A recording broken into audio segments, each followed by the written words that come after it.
নমস্কার বন্ধুরা, কেমন আছো সবাই? নবমিতার রান্নাঘরে তোমাদেরকে স্বাগত।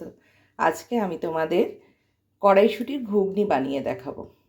কড়াইশুঁটির ঘুগনি বানাবার জন্য আমার লাগবে হচ্ছে, আমি 1 কেজি কড়াইশুঁটিকে ছাড়িয়ে নিয়েছি, একটা বড় সাইজের আলুকে ছোট ছোট করে কেটে নিয়েছি, দুটো মিডিয়াম সাইজের পেঁয়াজকে এরকম ছোট ছোট টুকরো করে কেটে নিয়েছি। আর মশলার জন্য আমার এখানে লাগছে হচ্ছে, প্রথমে দুটো টমেটো, কয়েকটা শুকনো লঙ্কা নিয়েছি, যেটা ঝালটা তোমাদের স্বাদ অনুযায়ী নিও, যেরম ঝাল খাও। রসুন দিয়েছি, একটু গরম মশলা নিয়েছি, একটু গোটা জিরে নিয়েছি, একটু আদা নিয়েছি। এবার আমি প্রথমে কি করেছি, 1 কেজি কড়াইকে খোলা ছাড়িয়ে প্রেসার কুকারের মধ্যে দিয়ে একটা সিটি দিয়ে সিদ্ধ করে নিয়েছি। এবার আমি কি করব দেখো, এইভাবে প্রথমে আগে সিদ্ধ করা কড়াইটা কিন্তু আমার। এবার আমি একটা মিক্সিং জার নেব। মিক্সিং জারের মধ্যে এই টমেটো আর এখানে যাবতীয় যা মশলা আছে, রসুন, আদা, সমস্ত কিছু আর লঙ্কা, সব কিছু দিয়ে আমি পেস্ট বানিয়ে নেব একটা। আর ওদিকে কড়াইটা বসিয়ে তেল দিয়ে আমি পেঁয়াজটাকে ভেজে নেব। মিক্সিং জারে সব কিছু দিয়ে দিয়েছি। আর একটা জিনিস করতে হবে, এই কড়াই থেকে দুমুঠো মতো কড়াই আমি এই মশলাটা পেস্ট করার সময় এর মধ্যে দিয়ে দেব, দিয়ে পেস্ট করে নেব।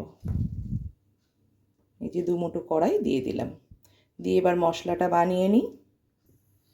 এবার কড়াইয়ে তেল দিয়ে আমি পেঁয়াজ কুচোগুলো ওর মধ্যে দিয়ে দিলাম, দিয়ে পেঁয়াজটাকে আমি লাল লাল করে ভেজে নেব। দেখো মশলাটারও কিন্তু আমি পেস্টটা বানিয়ে রেখেছি। মশলাটার মধ্যে আমি আরেকবার রিপিট করে দিই কী কী দিয়েছি।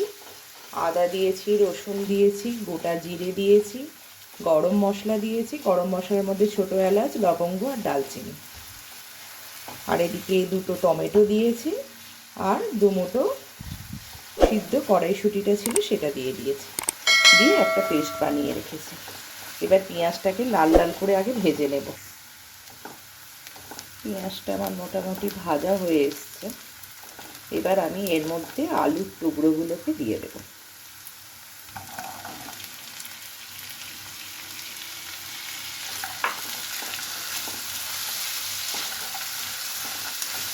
রান্নায় তেলের ব্যাপারটা যে যার নিজের মতো ইউজ করাই ভালো আমার মনে হয়, কারণ অনেকে কম তেলে রান্না পছন্দ করে, অনেকে আবার একটু তেল তেল রান্না পছন্দ করে।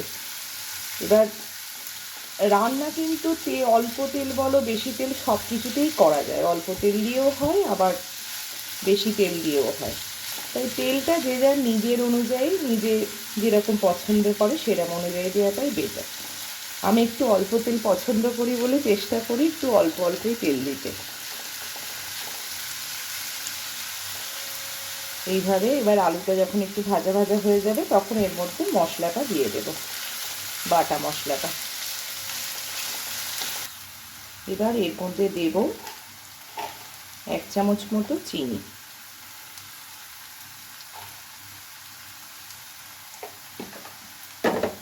আর দেব হলুদের গুঁড়ো।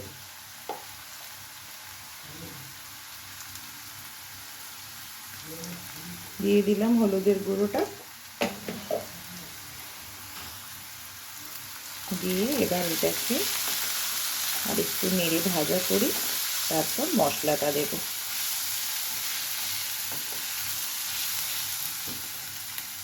মশলাটা এবার দিয়ে দিলাম,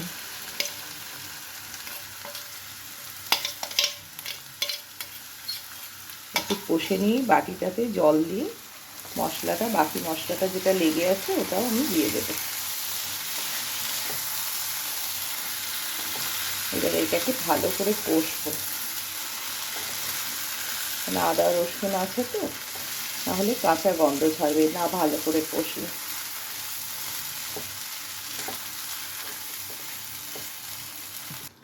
মশলাটা কষা হয়ে গেছে, সাইড দিয়ে তেলটাও আস্তে আস্তে ছেড়ে আসছে। এবার মটরশুঁটিটা এর মধ্যে মিশিয়ে দেব।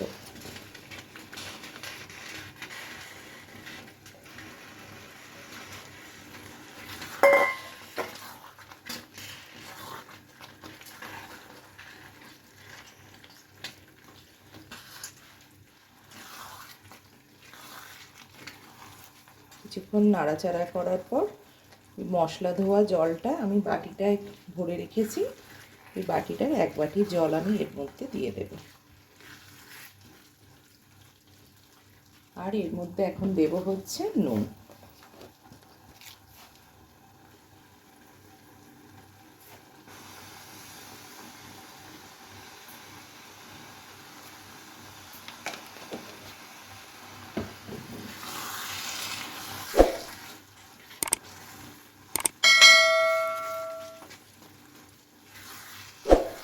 আলুগুলো সিদ্ধ হয়ে গেলে কিন্তু আমার তৈরি হয়ে যাবে মটরশুঁটির ঘুগনি। দেখো আমার তৈরি হয়ে গেছে কড়াইশুঁটির ঘুগনি।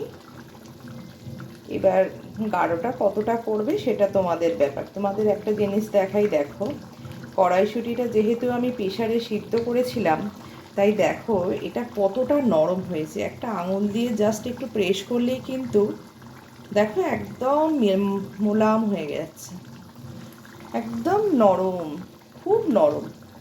তোমরা বানিয়ে খেয়ে দেখো, খুব ভালো লাগবে।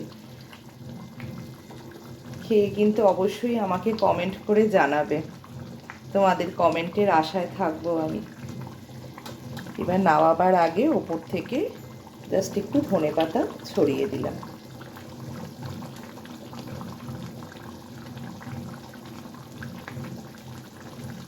সবাই ভালো থেকো, সুস্থ থেকো।